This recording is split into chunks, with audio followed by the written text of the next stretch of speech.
And thank you all for joining us. Let me wish you a Chag Sameach. Today is the second day of Sukkot, and I had mentioned that if you don't have your own sukkah, if you want to come visit the temple sukkah, there are slots available on Wednesday where you can sign up individually to come in at a safe social distance and enjoy the sukkah. So just contact the temple and we'll get you scheduled for that.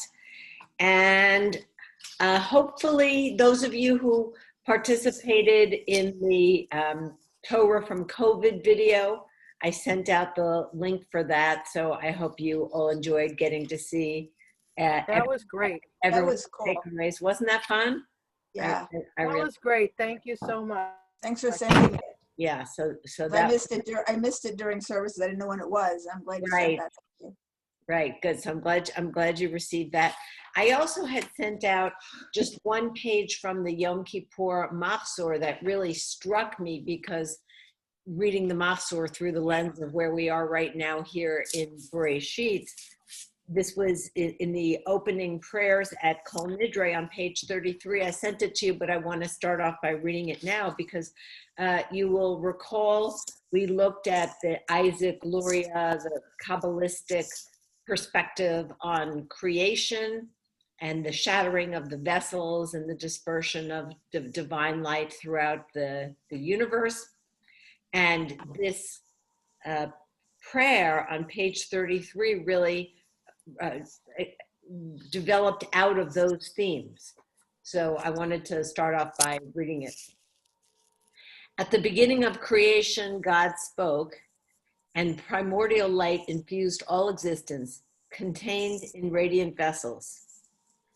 An intention arose in the mind of God to create a being capable of choice, able to distinguish good from bad, holy from profane. God breathed in Tzimtzum, and for the smallest moment was absent, to make space for human beings to develop their godly essence, as expressed in the divine intention, let us make the human being according to our image. Utter darkness reigned, the forces of chaos tore at the cosmos, the vessels were broken. All creation threatened to fall asunder. At that instant, when darkness was complete and creation was in peril, the human being came into existence. God breathed out again, filling the universe once more with splendor. But what of the rays of light that escaped from the broken vessels? Were they lost forever? Now, the fusion of divine intention and human potential became clear. For human beings are able and thus commanded to retrieve the wandering rays of light, those entangled in darkness, lost in unlikely corners of the universe. Each act of kindness, each effort to be human in inhuman circumstances returns a spark of light to its source. The rays of light are everywhere, and when all have been retrieved and uplifted, the messianic time of peace will be upon us. So I thought that was a very beautiful. It looks like it's a Dutch Rabbi Sotendorf who wrote that, obviously based on the teachings of Isaac Luria. And Marcy, oh, there we go. Thank you, Marcy found it. Good, so we are continuing our study with verse 3. We're in Genesis chapter 1, verse 3. Vayomer Elohim yehi or, vayehi or.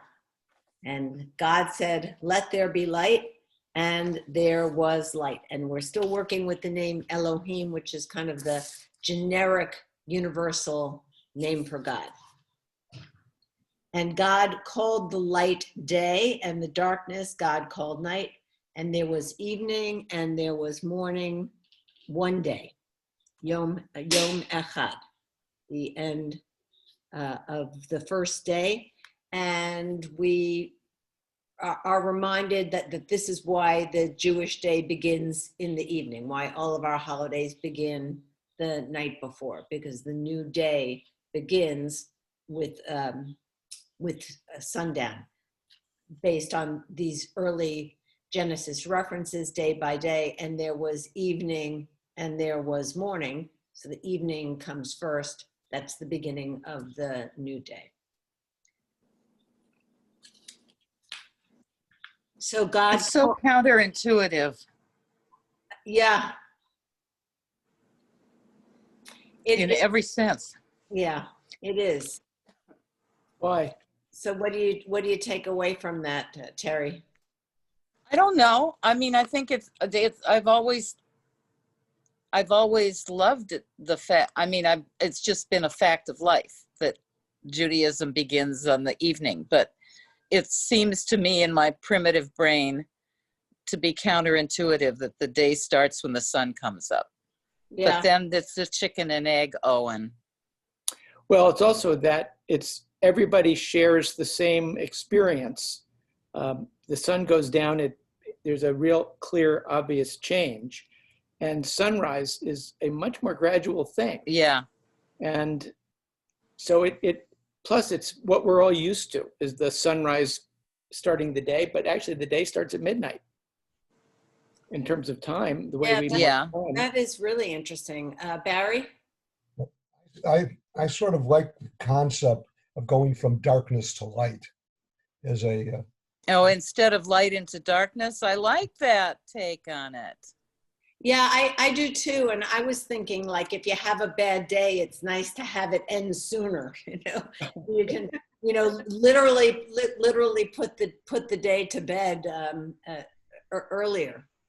But I want to hear Robin. Robin probably sees the sunrise more than most people here. Felix, you guys are out walking the dogs early for sunrise, correct? Yes. So I have to admit that I don't often get to see the sunrise.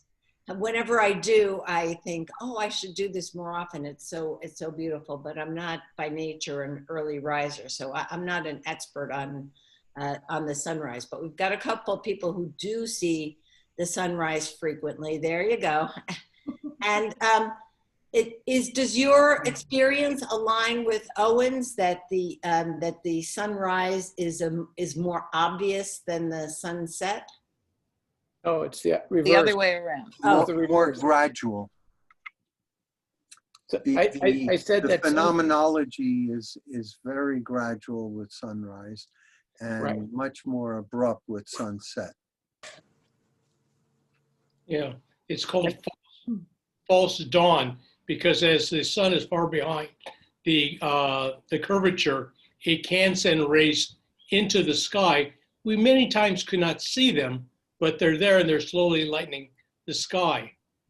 There's another piece to this, which is from a navigation standpoint, that one of the earliest means of locating oneself on the globe has to do with triangulating sunset. So, because it's a much more definitive moment. And there are all sorts of tide and land charts that show sunset as a navigational component. There's an old navigational saying that the sun is blinding, but the moon is guiding. That's a navigational saying. No. And from the point of view of darkness to light, having lived in a lot, those of you who have been to a lot know it's in a valley, a very steep valley, and the water covers up a part of the valley. But the high mountains on the Jordanian side, when there are clouds, high clouds, the sun will touch the bottom of those clouds hours before any darkness is gone. So you can actually see the bottom of the clouds illuminating the top of the ridges at times. And it doesn't happen often, maybe once every other year or so, but when it does, the Jordanian ridges sometimes look like they are on light, a bright red, but there's no light out there. So, but it's a phenomenon that you see. The darkness becomes light, but sometimes the light shows up long before there's light beams show up long before the light starts affecting our eyes. I'm not quite sure how to explain that. Yeah, Becca wants to make a comment. I get up every morning before dawn and walk as well. I'm out usually about 10 minutes before the sun rises, and it's beautiful. I wanted to talk though about the emotional impact at least I experience. When you think about the superstitions that when the world goes dark, people of old were petrified, would the sun rise the next day? Think about how frightening an eclipse was to them. And so darkness, there was never an absolute certainty that darkness would end, I think, long ago. I think that, as Terry was saying, it was counterintuitive. I think most of us, if you're out early and you see the world going from this subdued light, 'cause I'm not out in the pitch black. I'm out 10 or 15 minutes before technical sunrise. But it is beautiful to see the sun rising. And I think that there's probably a whole emotional thing. And I'm thinking of all the people who have to look at light boxes during the winter. I suspect there's, and the medical people here and the psychologists can say there's a whole thing about how re-energized you are and how much happier you are as you know that the light is returning and you're going to have light for the day. So I think it's more than just emotion. I think it does something internally to your system to say, the light is back. It's an actual physiological, measurable physiological reaction. Seasonal affective disorder. Disorder, right. Even for people who don't have seasonal affective disorder, the light hitting the retina makes changes in the brain and other parts of your biochemistry. If you've ever lived somewhere where it's always gloomy in the morning, it's a whole different way of getting up. I'm now out way before the sun rises because my walking partner wants to walk really early. And the sunrises are absolutely gorgeous. And I don't know if it's more gradual than the sunset, but I think now that I think about it, it is. But I lived in Chicago. I lived in the Midwest for most of my life. And waking up in the morning when it's gloomy outside is a whole different thing than waking up here. I'm amazed every day when I wake up here and open my curtains and the sun is there. The days that I'm still a bad one. Yeah, Barry's Kipnis and then Matthew Newman. Raj, I'm also a Chicagoan, so I can attest to what you said. But one of the most spectacular experiences I've had is going to the Grand Canyon and being out at the Grand Canyon at sunrise and just sitting and watching how color changes. And I always get frustrated with friends who will day trip to Grand Canyon or particularly day trip. And I've tried to explain to them that if you're going to Grand Canyon, you have to be there at sunset, you have to be there at sunrise, you have to spend a night to really get the full effect of what the movement of the sun can do to, and I'm looking at Marcy, and behind her could be the Grand Canyon. That doesn't matter. It's the kind of effect you get, and it's just spectacular. It is, and it's at sunset. And I did enhance it a little bit, but that's at sunset. We were told stay, so we did. And about the gloom of Chicago, I always tell people I put my sunglasses away in October and hope I can find them in March or April. Matthew and then Merle. I was thinking of another aspect of this, how few of us get up and see the morning. But as an early community, Israel, most supermajority experience nightfall. So if you're starting holidays, and especially Shabbat, everyone's experiencing it because everyone's awake. If the holidays and Shabbat started in the morning, how many of us would really experience that community? It's just, I think, back to before electricity and gas lights. At night, everyone could be together in a way of dealing with the fear of the unknown, just a different light view on it. I love it. Merle? So a whole different perspective are our friends that live in Alaska with the with the, 24, I'm not sure how long the dark days last, but frequently as it becomes light again and all the different gradations of when it becomes light, it's not just sudden. They take pictures of the sunrise and how appreciative they are for finally having daylight and sun, but it's graded. It's not suddenly, daylight again. So it's a whole, and then they have daylight for, till like 11 o'clock at night. So it's a whole different perspective on sunrise and the sun going down and how they see it living there with it all the time.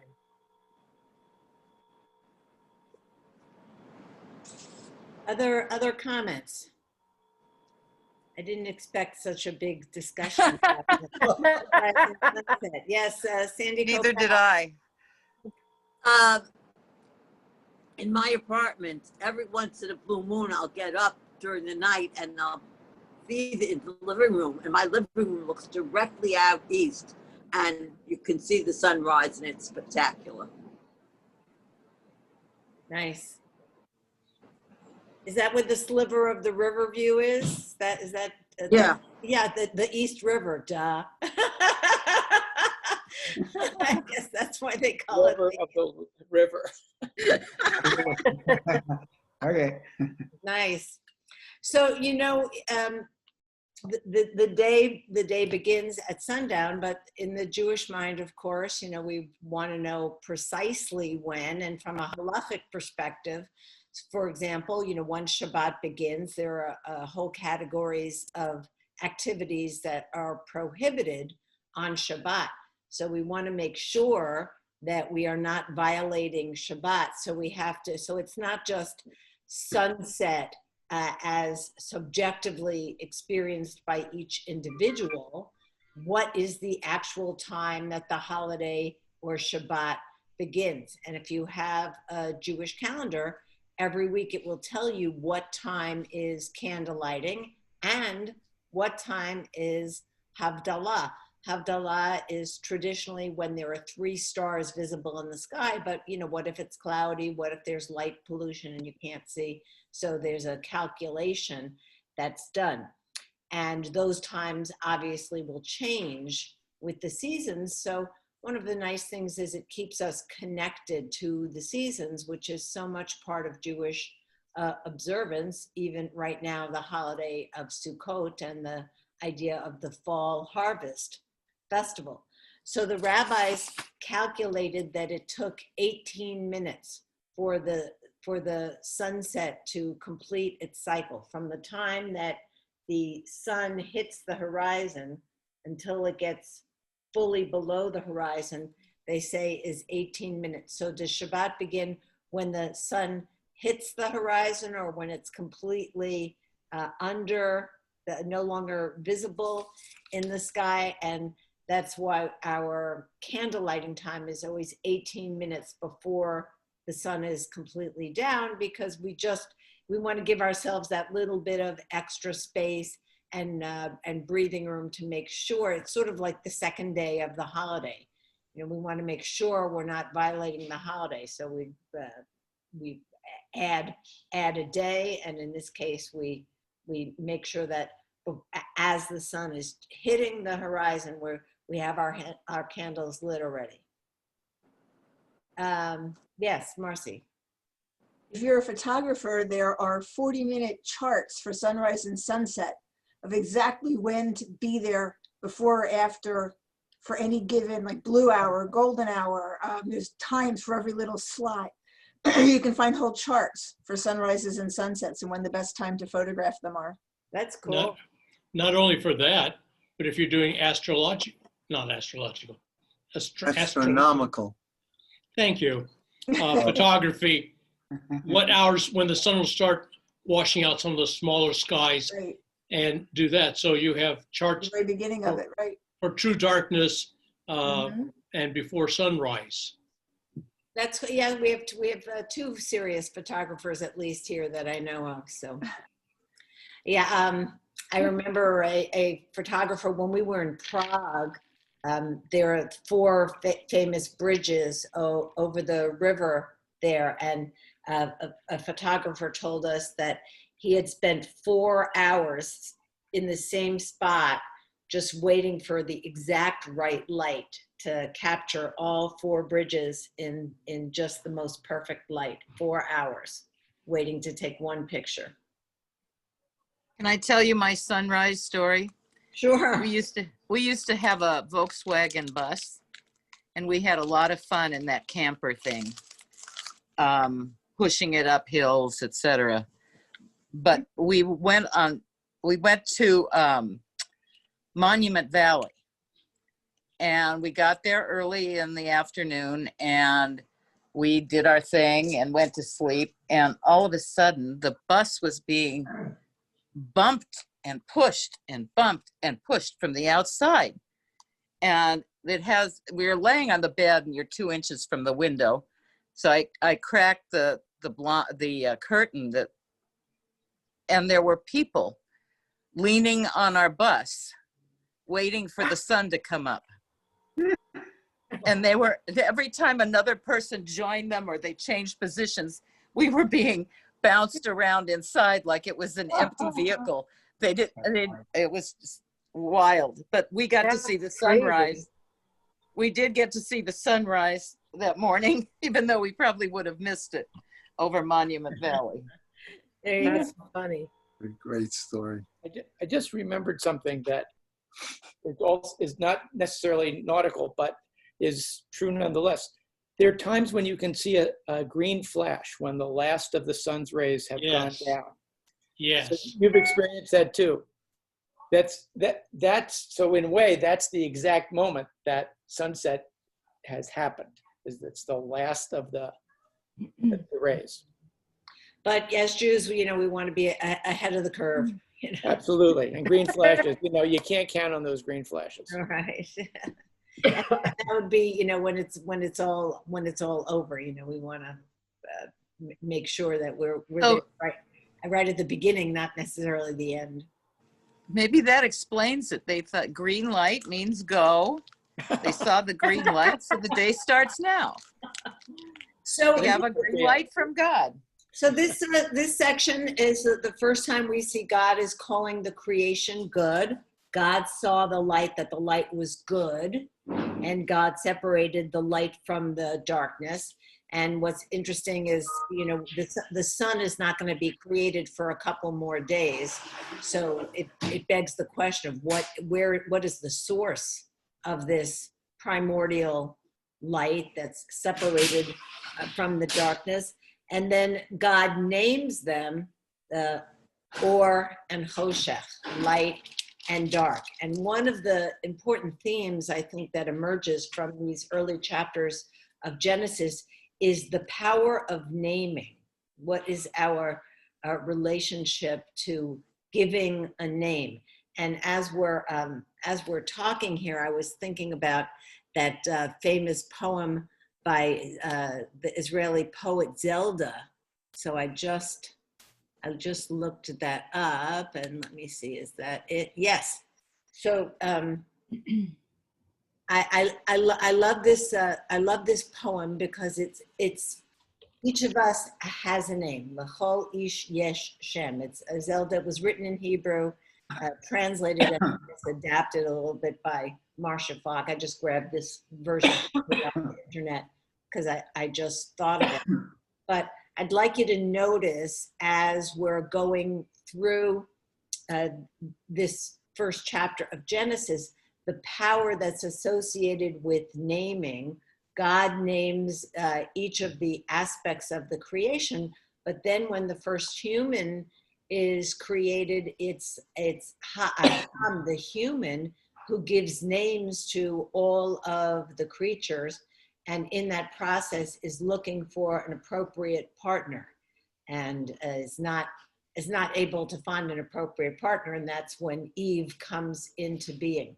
But let's just take a minute and look at this poem. I think it's so beautiful because it speaks to the many, many deep nuances within each of us, and how we have, in her poetic formulation, each of us has different names in different environments based on our behavior, our connections. We are different in different relationships. And in her poetic interpretation, therefore, we each have so many different names based on those relationships. So I want to read the poem and then talk about it for a moment. Each of us has a name given by the source of life and given by our parents. Each of us has a name given by our stature and our smile and given by what we wear. Each of us has a name given by the mountains and given by our walls. Each of us has a name given by the stars and given by our neighbors. Each of us has a name given by our sins and given by our longings. Each of us has a name given by our enemies and given by our love. Each of us has a name given by our celebrations and given by our work. Each of us has a name given by the seasons and given by our blindness. Each of us has a name given by the sea and given by our death. So I often read that poem. Isn't that beautiful? I often read that poem at funerals as a way of, or Shiva Minyanim, as a way of encouraging people to share their stories about the person we are remembering, because each of us knows the person in our unique relationship. We know them by one name, but they may have a completely different name in a different circumstance. And I often think of it as a jigsaw puzzle, that a person's life is like a jigsaw puzzle, and we each have a piece of that puzzle. So we come together at the end of someone's life and we put all of our pieces of the puzzle together, and that's how we get the different, the full picture of what that person's life was about. So it's like filling an image with pixels. Yes. Yeah. So the name that you have given by the mountains is different than the name given by your walls, and different than the name given by your longing. And you know, our names are so significant. You know, when it's very interesting if you think about it. Like in the environment today, where when people are expecting a baby, they typically find out the gender of the baby, and now there's a big gender reveal party. You know, they will share that readily, but they don't so readily share the name.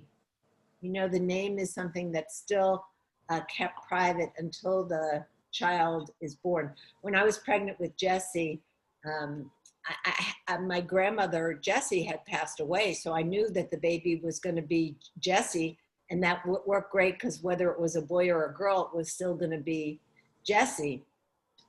David absolutely refused to discuss the name until the baby was born. He said, you know, I won't know the name until I see that kid born. And then you think about, I'm wondering if there's anyone in this group who has changed their name from what they were born with. I'm always fascinated by people who are able to make that transition. I really don't like the name Bonnie, with all apologies to my mom who is here. You know, the bimbo character is always named Bonnie. And then she compounded the injury by giving me the middle name Jane, which, like, what kind of name is Bonnie Jane for a nice Jewish girl from Brooklyn? You know, I mean, just completely counterintuitive. And yet, I've thought about other names in my life, and I never changed it. But my friend Owen here pointed out to me, and he's absolutely right. He said, you did change your name. You changed it to Rabbi. And it's very true. I relate so much more to Rabbi than I do to Bonnie. Maybe in the background. I see Roz. Roz, did you change your name in some way? I didn't change my name, but both my brother and my sister changed their names. Really? My sister became a Buddhist monk, and she changed her name from Judith to Shiko. And my brother was growing up when Jerry Lewis was making fun of the name Melvin. Melvin, I guess, and my brother was Melvin, and he changed his name to M. Martin. So both of them changed their names, but I did. Barry.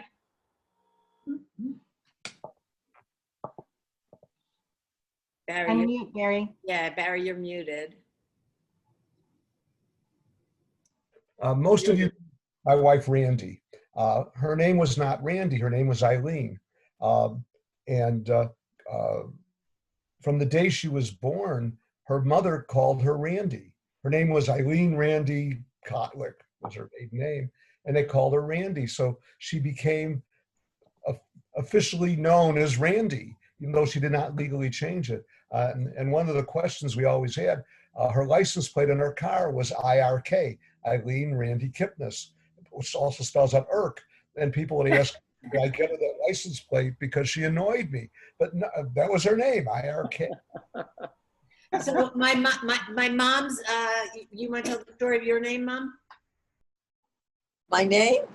Yeah, what's your official legal? My official name is A. Sandra Raffan. She was named. My mother wanted to name me after somebody in Europe, Aaron Shmuel, and she didn't like any A names. So she just gave me an initial and told me, pick one later. So her official first name is A, period. A. But the other thing about my mom is, so her given name is Sandra, but she goes by Sandy everywhere. So, you know, what our name is, how we're called, this is really important. So that's another sub-theme in Genesis here, is the power that we have by naming something, by naming someone. And, you know, I'm thinking about it when Maimonides talks about punishments in the next world, who will be punished, what are the worst offenders. You know, in Jewish tradition, we don't have this concept of burning in hell for eternity. We have the idea of Gehinnom, where your soul goes for purification after death, and you can be in Gehinnom anywhere from a few seconds, if you're a total tzaddik, or up to a year if you're the most unrepentant sinner.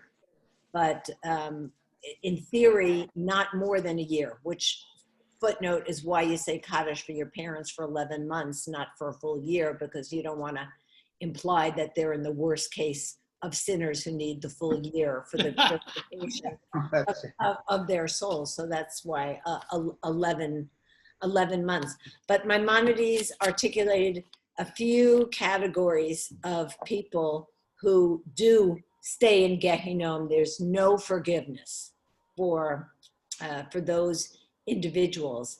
And you would think that it would be like mass murderers or something. No, he includes on his list people who call someone by an obnoxious nickname. Murder is ultimately forgivable. Calling someone by an obnoxious nickname is not. I think that's that just really speaks to the power of words to destroy us, and the power of the name, of what we call ourselves, what we call each other. Owen? I'm struck by the fact that nicknames, especially affectionate nicknames, actually become a person's identity, or add to a person's identity, or change it in some way. Because there are things that you call that person, and only you call that person that. And they understand that that's part of the bond. And so in a way, it's like nicknaming is a form of creation. Yeah, that's beautiful. You create a really unique, intimate relationship by the use of the name. Yeah, Yeah. Becca and then Lisa. I've always, excuse me, thought about not just the positive things about nicknames, but the harm that can be done from nicknaming. In the 1980s, I believe, mid-1980s, there was a movement in the disability world of people first language. Yeah. And the idea was that you didn't say deaf Bob or blind Sally or crippled Michael, because what you've done is you've just started the conversation, you've just introduced the person by their differences. And so people first language was that you would say Joel who has autism, or Michael who has vision impairment or whatever. And it held strong for quite a while. I don't know that if it's still being respected now, but imagine, and I was teaching, at that point, and just imagine the teachers sitting around the teacher's lounge. I remember that, saying, okay, so here's who you're getting from my class next year. You're going to get deaf Tommy, and you're going to get learning disabled Michael. I see Terry on the screen. Do you remember those days? I'm sure they're still going on. You think so? Still happening, Becca. That's so sad. Lisa? I'm sure it's still going on. I have friends who are still teaching who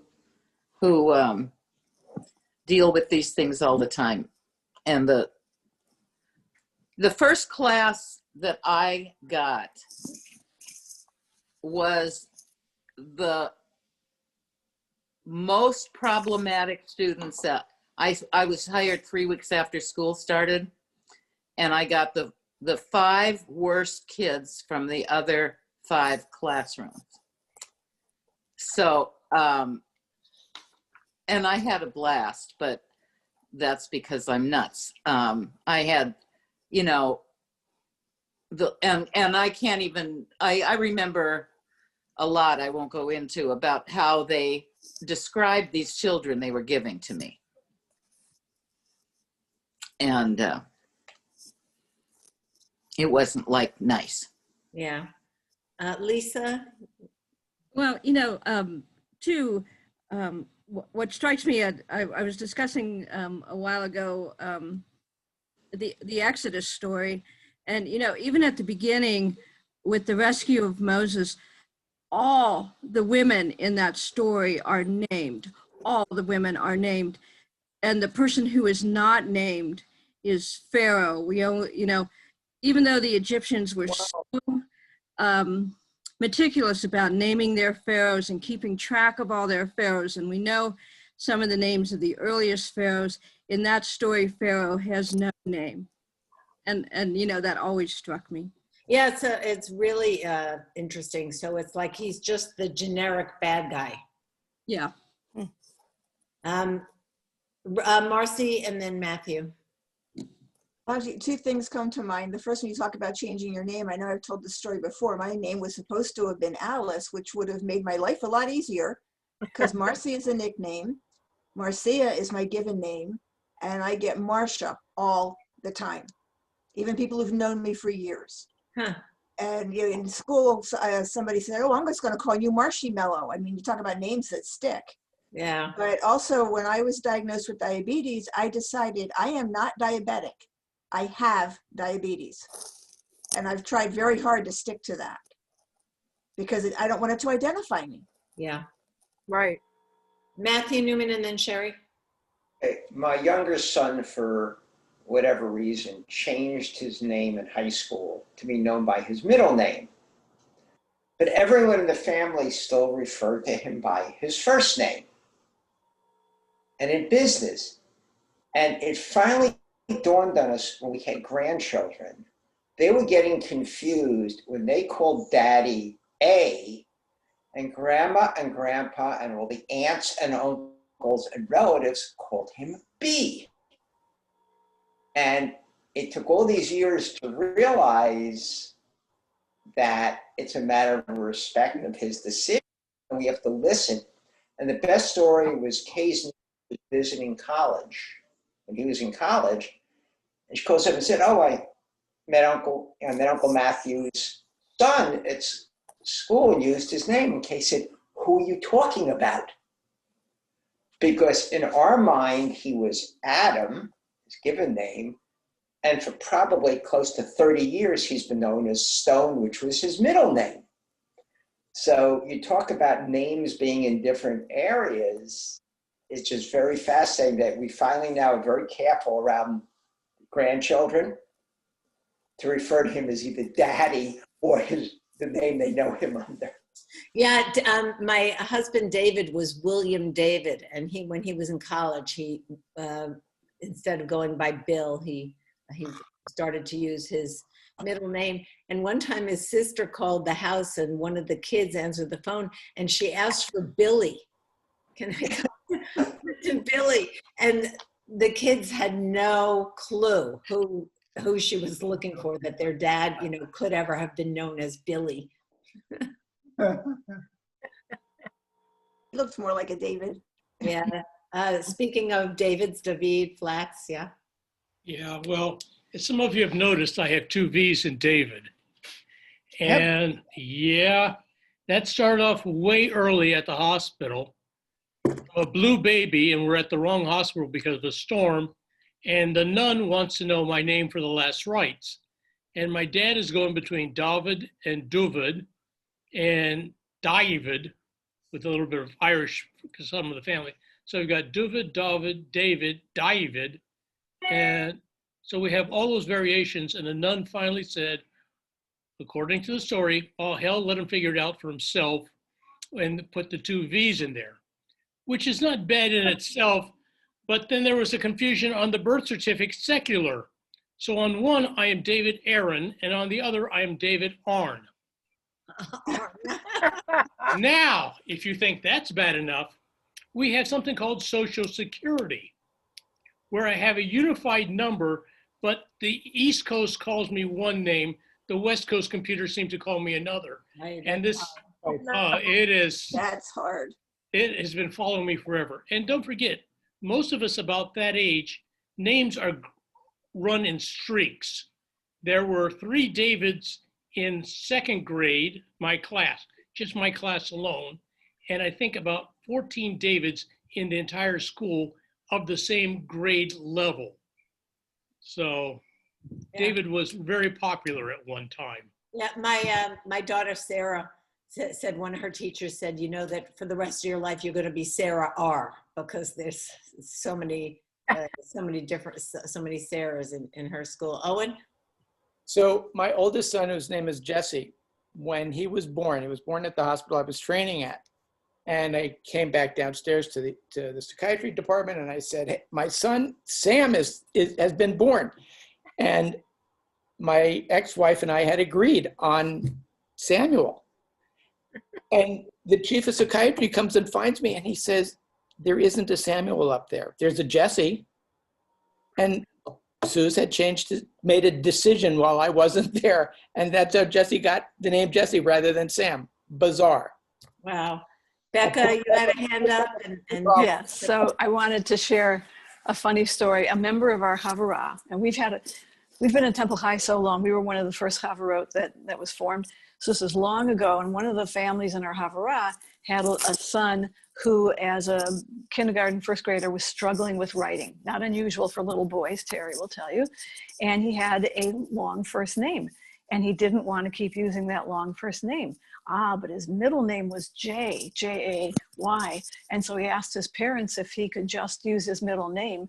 And they said, after much discussion, okay, because it would be easier to write. He assumed it was just going to be the letter J. Imagine this disappointment when he discovered he was going to have to write out the entire J-A-Y. Oh, life is so hard. Barry, and then Robin. We all have these stories, and of course I have 2 of them I'm going to tell you now. I'm named after my paternal grandmother, Bela Esther, who died about 2 years before I was born. And so I became Barry Edwin. I was the first born grandson. I had a Barry Edwin Kipnis. I have a first cousin who's 6 months younger than I am. And my aunt loved the name Barry. So I have a first cousin, Barry Stephen Kipnis, and we both grew up in Chicago. We went to different schools. We were a year apart, and we spent our youth being confused all the time. Well, you know, that's the famous Talmudic story of Kamsa and Bar Kamsa, and how the confusion of those names led to the destruction of the Second Temple. Okay.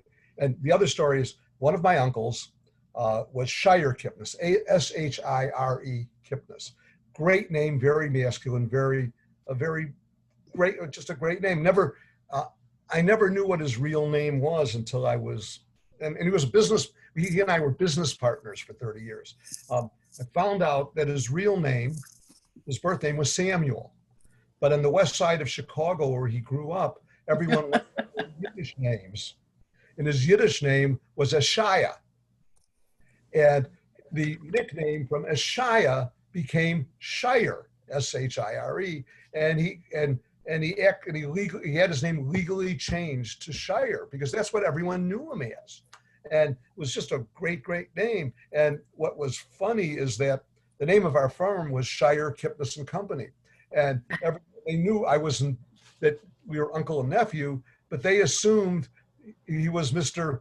somebody Shire, and they would put a comma between Shire and Kipnis. It got to a point where we were partners. It got to a point where we changed the name to Kipnis and Company because he felt I deserved I deserved the more than a gravitas, probably. Recognition. But it was shy that when we'd get stuff Shire comma, it was absolutely wonderful. Loved it. So Robin and then Michelle, you raising your hand there? Yes. So I've been thinking about this naming thing for actually a while, and this summer I was hiking in Flagstaff, and I was having a discussion with some about how it's so interesting. We name the birds, the trees, the plants, and they really don't care what we call them because they're still what they are. It doesn't matter what we name them. So naming is just so much more for our benefit than the other. And then of course you think about how the Nazis took away our names and gave numbers and then just said they're all Jews. And when you name something, you try and put attributes to that. And I see it being so dangerous by not looking them at as a person, as an individual, and that there's many attributes besides this one bucket that they think that one person has all those attributes. I see, it's a very toxic environment right now, but I see that now in the political area where someone calls someone, a political name and then just assumes that they're all like this, like, okay, all Jews are like that. They don't have a personal name. They're not an individual. It's just, it's going from a person to a group and just stripping away and dehumanizing people is what I'm seeing. And it's sad, I think. Yeah, it's a great point. Anytime we talk about a group of people as a category and assume that everyone in that group is the same, holds the same values, it's always problematic. Michelle, you wanted to say something? Yeah, just kind of 2 anecdotes. My first name wasn't actually supposed to be Michelle. I wound up with that name because my parents panicked when I was born because I was supposed to be male, not female, at least according to the gender scan that they had done halfway through my mom's pregnancy. I was supposed to be named Michael, which was really funny because my half-brother's name is also Michael. My older half-brother from my dad's first marriage. So that would have made things interesting. So, my name ended up kind of being an afterthought. I was also born at the end of the 80s when the name Michelle was really popular. There were 6 of us in my graduating class, and we all went to school together, and most of us were in the same class every single year. So I started going by my middle name around 2nd grade because I got sick of my teacher saying Michelle, and all 6 of us popping up and being like, which one do you want? It wasn't until I moved here that I started going by my first name again. And when I go home to visit, people, like friends from high school and whatnot, they'll call me by my middle name and confuse absolutely everybody. Right. They're like, my family's like, who are you talking about? But for a long time too, because there were so many of us in the same class, for whatever reason, I didn't get called by a name at all. I'd get called, because I'm short, like half pint or short stuff, you know, when people were trying to get my attention. And I always found that incredibly annoying. Right. Pick the nickname that I've given you to use, or the what. So just kind of wrapping back to the story about Maimonides and the Exactly, yeah. It's like, I have a name, please use it. Right. So just a few things come to my mind hearing all of these stories. I had the same Michael Michelle thing in my life. My parents were going to name me Michelle until they said aloud Michelle Koppell, and decided that was not going to work. And I have a brother Michael, so he got the Michael that should have been my Michelle. We have a cousin named Elaine and Stanley Fry, and their story, whether it's true or not, is that when they were running for their lives from Germany, that they crossed the border and said, "Ich bin frei," I'm free, and that's how they got the name Fry. And you talk about names that are challenging. My daughter Sarah married Tim Wipashinsky. I'm just going to type this for you because I'm so proud that I can spell it. I look it up every time I need to write it. Wipashinsky, check that out. And you know, all I could think of is, could I buy a vowel? But I'm here to tell you, I did not commit to learning how to spell that until they were engaged to be married.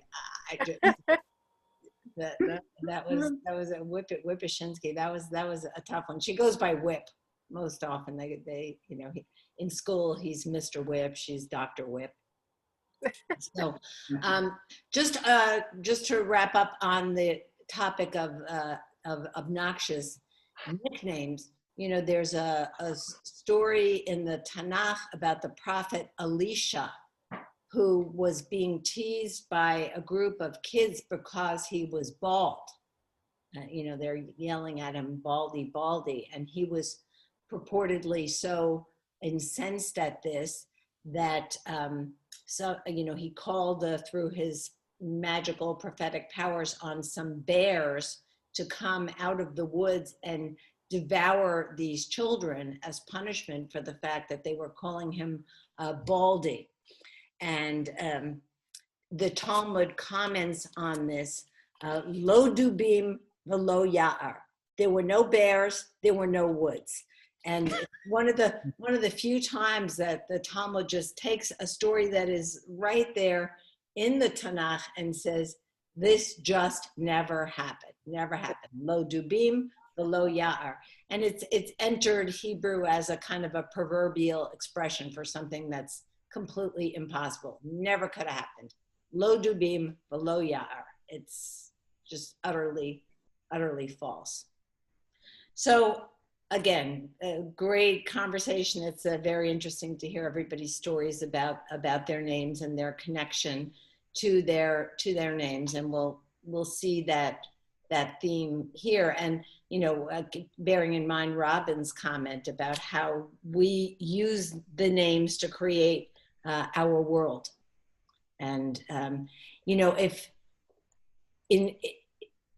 you don't have the right word to describe something, it's hard to capture the essence of that experience. Have you had that where, you know, when you find just the right word to describe a situation, there's something intensely satisfying about that. It's almost a physical relaxation of, okay, to know the name, to know how to describe it, through that, we assert some kind of control, maybe in a situation where we don't feel so much control.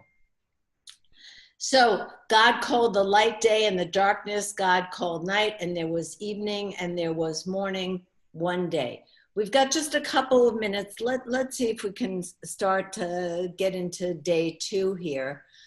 We're not meeting next week. There's no religious school. And the week after that, I will be visiting the Wipashinskis in Wisconsin, and Lisa has agreed to lead the discussion. Thank you in advance, Lisa. So can I just make one more comment about the names before we wrap up? Yes.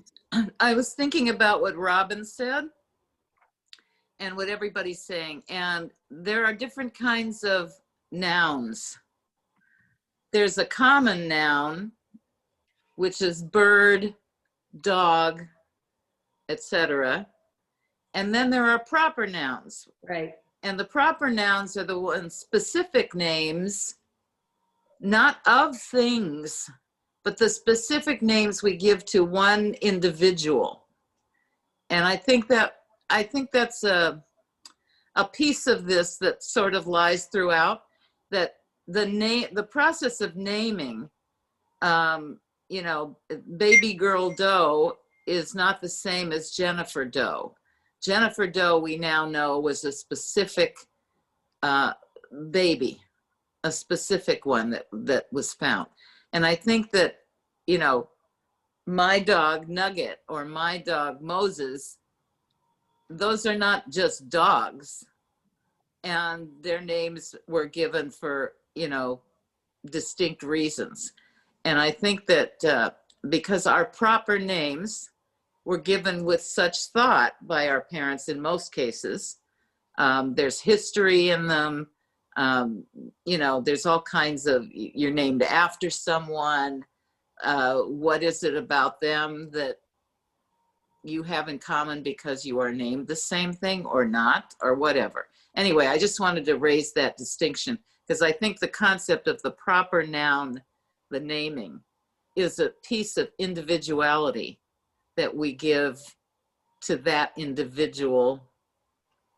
We recognize their uniqueness through the process of a specific name. Mhm. Yes, and through the name, we create the relationship. Yeah. Okay, Roz, and then David, and then I think we'll be out of time. Day 2 has to wait. The other end of this is forgetting words and forgetting names, and finding that is so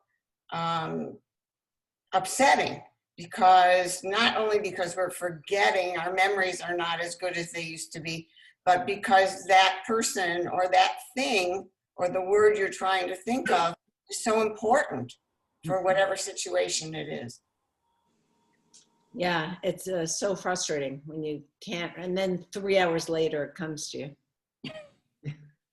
David, I think you're going to get the last word here today.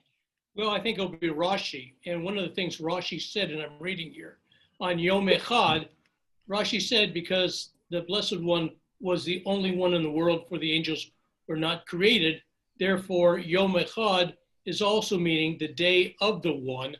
And we also kind of put that into the Shema, Shema Yisrael Adonai Echad. So I think that's a nice little wrap up. Perfect. And Robin shared with us a little cartoon here about Squishy. So again, Chag Sameach, everyone. Wednesday, you can sign up to be in the Sukkah. Shabbat morning, there will also be a Sukkot Yizkor service along with a Bat Mitzvah, so it will be very full morning. Wednesday morning? Wednesday, I think she's entertaining people in the afternoon. Oh, when is Yizkor? Yizkor is Sunday, is Shabbat morning. Shabbat morning, okay. Yeah. Oseh Shalom b'mromav, hu ya'aseh shalom. Ya'aseh shalom, aleinu v'al kol Yisrael. Amen. Nice to see everyone. Thank you for joining us. Thank you.